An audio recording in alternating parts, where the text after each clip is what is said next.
Hi friends, it's Kristen with Hooks, Books, and Wanderlust, and today I'm going to show you how to crochet the 3 double crochet cluster in both rows and in rounds. So what's a cluster? A cluster is a group of partially worked stitches that are joined together at the top in the final pull through to combine stitches into one stitch.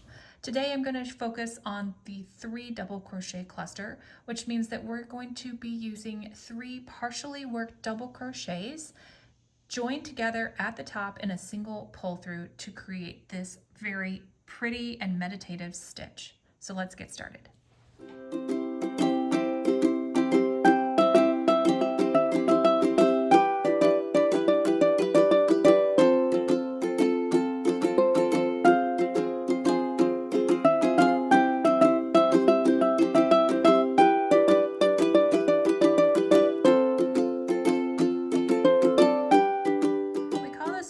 Double crochet cluster because we are going to work 3 partial double crochets in our cluster to complete the stitch.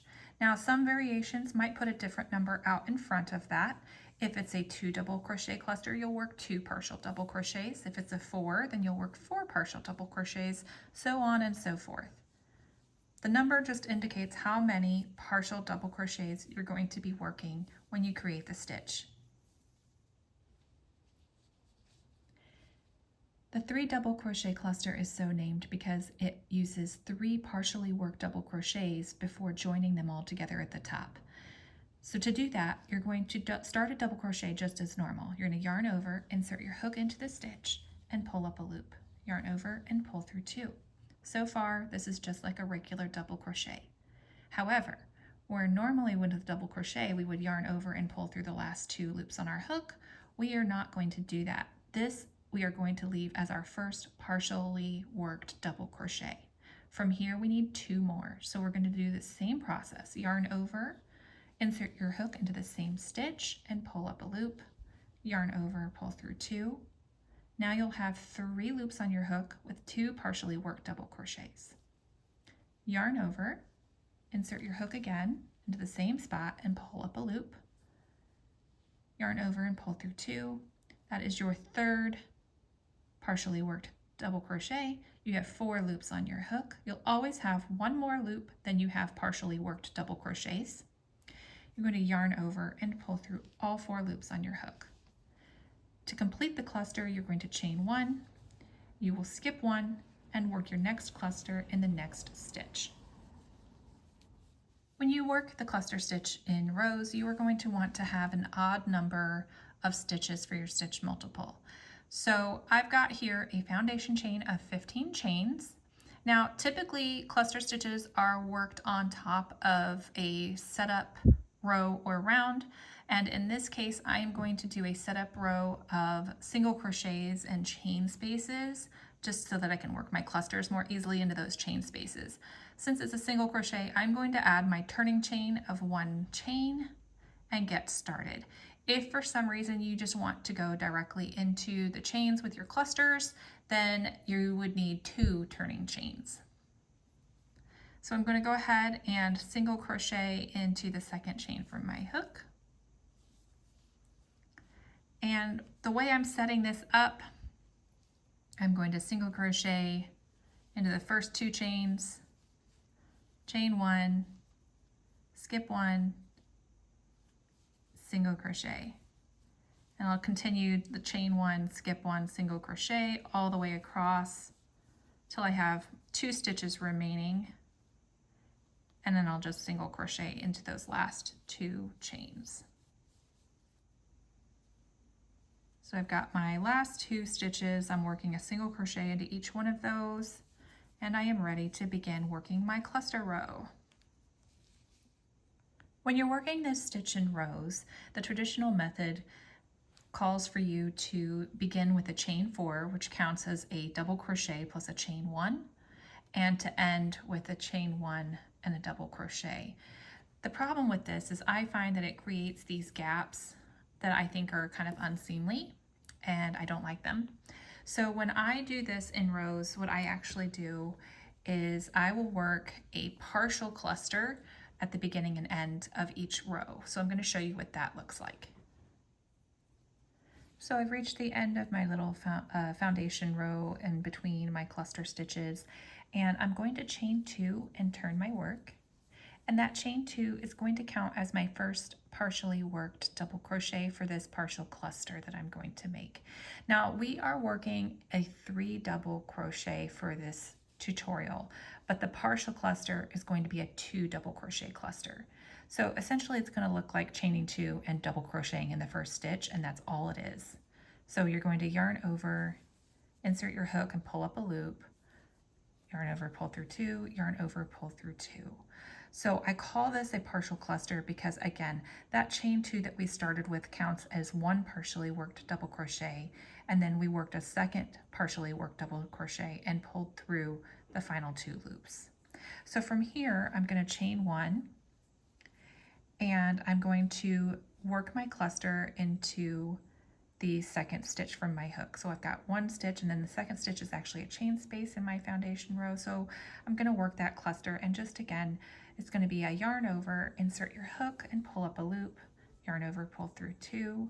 Repeat that process 2 more times for a total of 3 partially worked double crochets on your hook.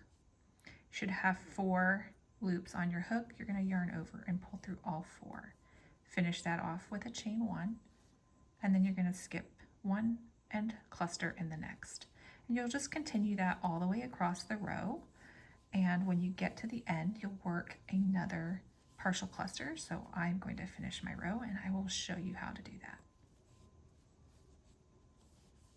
Okay, so I finished my last 3 double crochet cluster, got my chain 1 to close it, and now I'm ready to work my partial cluster into this last stitch. So again, just like always, after you chain 1, you skip 1, you're going to partial into the very last stitch. So you're going to yarn over, insert your hook into that last stitch, pull up a loop, yarn over, pull through 2. There's your first partially worked double crochet. Yarn over, insert your hook, pull up a loop, yarn over, pull through 2. That's your second partially worked double crochet, and yarn over, pull through all 3 loops on your hook to complete your partial cluster. So as you can see when I lay this down here, the difference is pretty obvious. So here in the traditional method, you've got this gap at the beginning, at the end, and here you don't. It looks a lot more consistent, and I much prefer this version. When you go to work the 3 double crochet cluster in the round, it's going to be a little bit different from working it in turned rows. In turned rows, we needed a stitch multiple that was an odd number, but working in the round, we need an even number.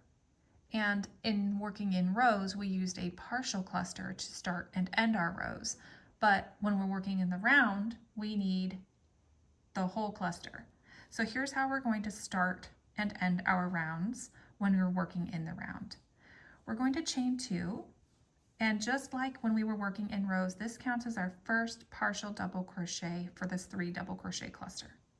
From here, I'm going to work my next partial double crochet, and then 1 more,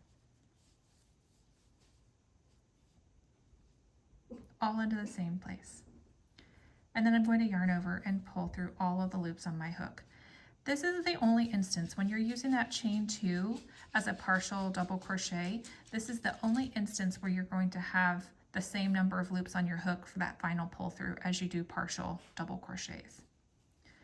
So you're going to chain 1, skip 1, and work your next cluster into the next space or stitch.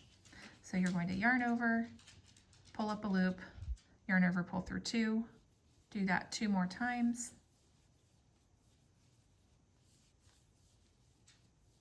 and now we're back to having our 4 loops for our 3 partials. Yarn over, pull through all 4 loops, chain 1. You'll just continue in the exact same way all the way around. And I will meet you back at the end of this round to show you how to join. Okay, I am finishing up my last cluster of this round. There's my 3 partials. Pull through. Don't forget to chain 1.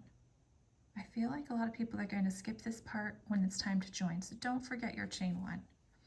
Then to join, because this is a partial, and this top loop right here of our final pull through. So you can see the partial, and the chain 2. And here is the top of that stitch. I am going to just slip stitch to the top of that to join in the round. And so there you have it. That is how you work the cluster stitch in the round. That's it for this tutorial. If you need a slowed down version, I have a written and photo tutorial for it on my blog, which I'll link in the description box below for you. Otherwise, thank you so much for watching. I hope that you enjoyed it. And if you did, don't forget to hit that like button and subscribe for more tutorials and video patterns and all things hooks, books, and wanderlust. I'll catch you guys on the next video. Bye!